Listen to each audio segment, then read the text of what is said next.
one of Sorrell's favorites. I'm going to bring back one of Sorrell's favorites. I haven't done this in a while. So everybody lean in with me and think about this for a second. And I'm going to have you imagine that there's a little older lady, and she goes to Kroger. She's walking into Kroger, and she's got a dog on a leash, and she's walking in. She gets in, she gets to the door, and she walks on in, and everybody kind of looks at her for a second because it's like dog, grocery store. It's like, what's going on? And then all of a sudden, she gets to the produce section, and all of a sudden, out of nowhere, she just grabs the leash and yanks it up and just starts spinning this dog around and around like this. And like all of a sudden, the customers, they're mortified, right? And one of the workers go up there and says, lady, you can't do that. You can't do that. You can't do that. She said, no, this is my CNI dog. I can do it. I'm just looking around. I'm just looking around. All right. So anyway, can they hear me right now? Yeah. Cool. What's up, ladies and gentlemen? Y'all gonna have a good one today. You have no idea. You're gonna see videos. Vince is gonna go on fire. He's gonna cry. You don't know what's gonna happen. I don't know if he's actually gonna cry. His eyes just got like really big when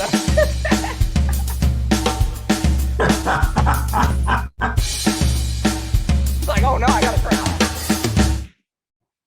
Good morning. Good morning.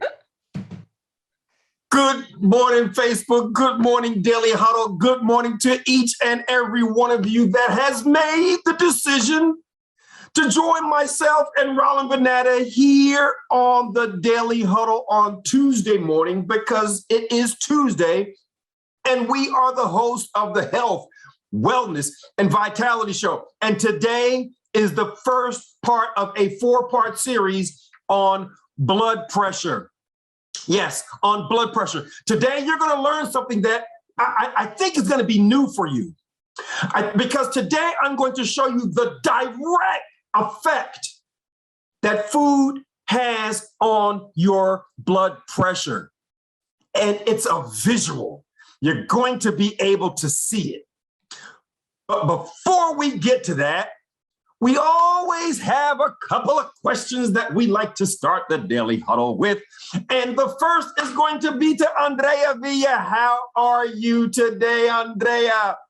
Vince, I am the way I say I am. And today I am optimistic. Optimistic. Yes, optimism is everything. And the most important thing about that statement is you are as you say you are. Like you're in control of how you are. Today, you're optimistic and you're in control. It's a wonderful, wonderful thing. My next question is to Mr. Sorrell. Where are you today, sir? Where are you?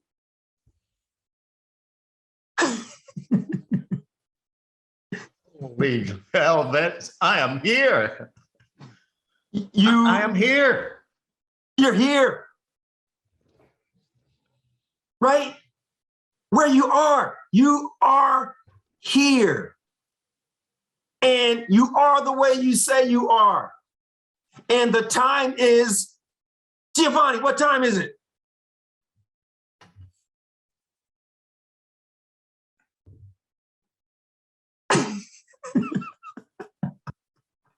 The time is now. The time is now. You are here. And you are the way you say you are. Let that sink in. Let that be a part of who you are. And as we do that, as you do that, I'm going to throw it over to my very good friend, my business partner. I love this guy. Rawlin Vanatta, why don't you go ahead and get us set up a little bit for today? All right, guys, I want everybody to think about something for a second. Anybody ever heard the word blood pressure? Wave at me. Y'all know you got to wave at me. You might as well just get your spirit fingers ready. All right. So, all right. So if you're on Facebook, you type in the comments, say, I've heard that word. Okay. Now here's the deal. Has anyone ever heard your lower blood pressure? Well, you're just eating too much salt. Anybody ever heard that? Right? Just lower that salt. Okay. Now here's the thing. Has anyone ever been out there and seen somebody like, I'm not gonna sprinkle stuff on the table. Not gonna do that because I've got high blood pressure. I need to lower my sodium, right? And then, but for some reason, they still have to take blood pressure medicine. And for some reason, the blood pressure doesn't necessarily go down just because they didn't salt their sandwich, right? So think about this for a second. So they're not enjoying their meal because it doesn't taste the way they want it to. And at the same time, that advice didn't get their blood pressure under control. And what you're going to hear in the next 4 videos from us, next 4 Tuesday Daily Huddles, is the 4 hidden causes of high blood pressure. And by the way, if you don't know this, blood pressure is one of the leading predictors that you're going to fall dead of a heart attack. It's one of the leading predictors that suddenly you find out that you're having a heart attack. And just so you know, that's the #1 killer that exists above everything else. Above everything else. You're more likely to die of a heart attack than absolutely everything else. You know, there's an interesting thing. Dr. Caldwell Esselstyn says, he says, heart disease is a toothless paper tiger that need never, ever exist. And if it ever does exist, it need never, ever progress.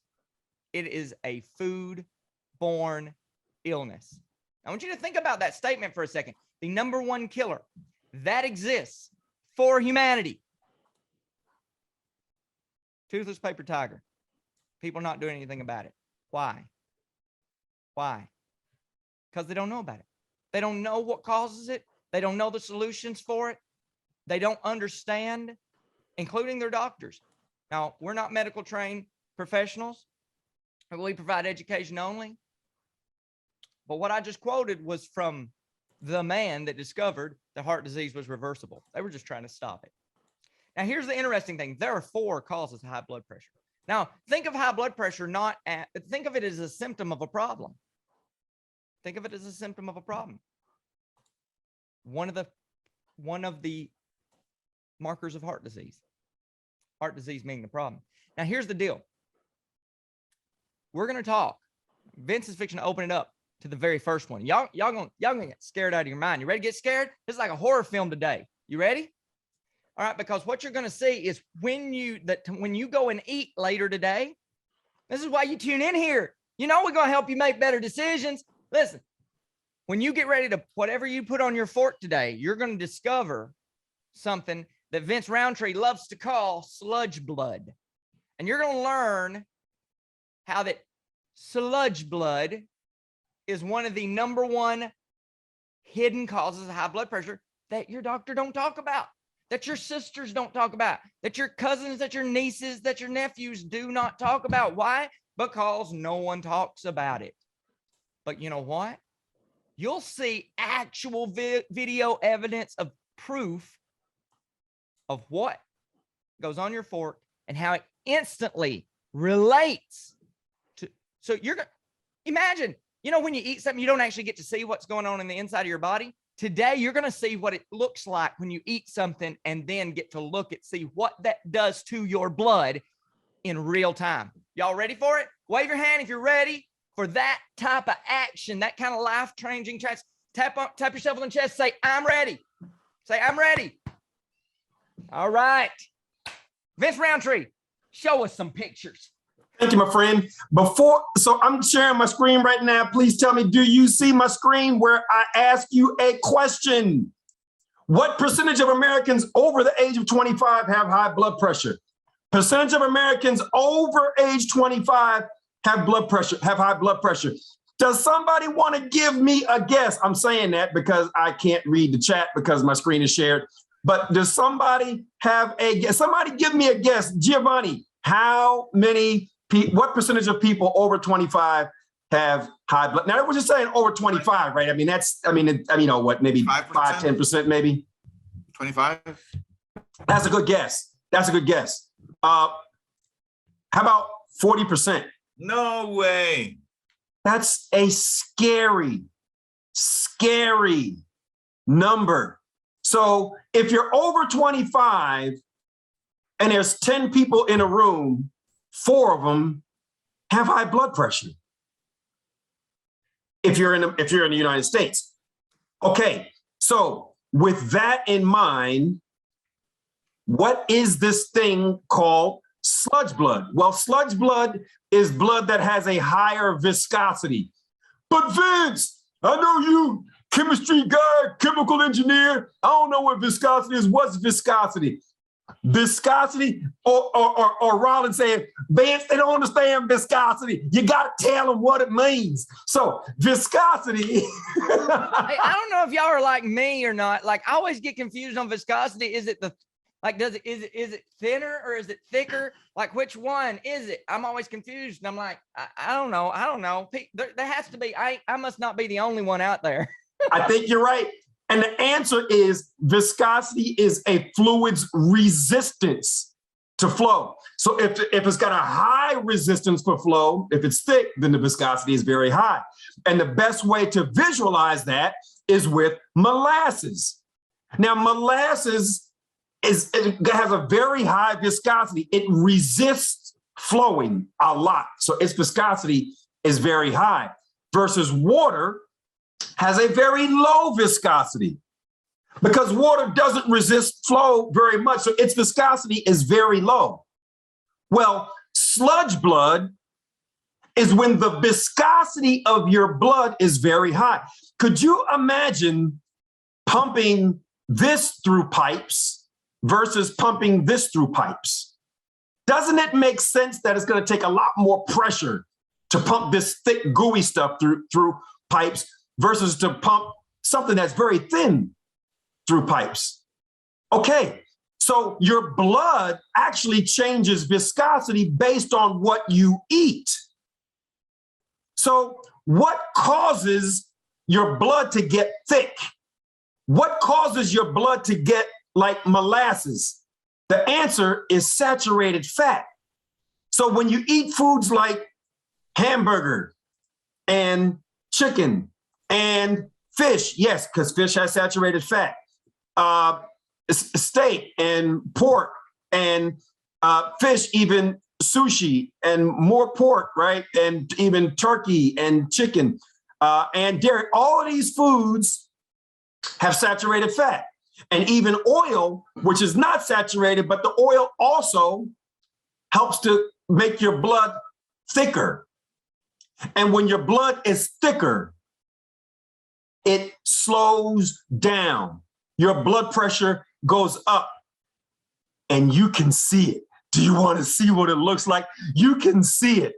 You want to see, this is phenomenal. When I saw this video, I was like, this changed my perspective of what food can do to your blood. Okay, so just want to show you what this looks like.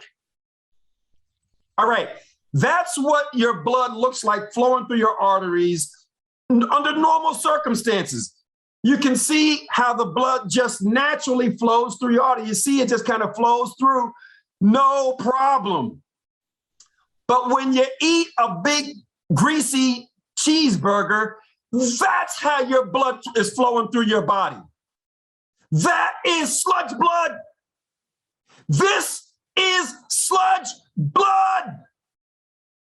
When you eat a bacon, egg, and cheese biscuit, and I ate bunches of them, that is how your blood is flowing through your veins and your arteries.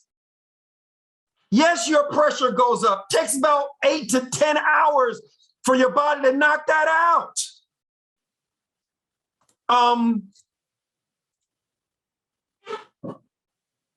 It's a hidden cost. How many times, again, go back to that first statistic.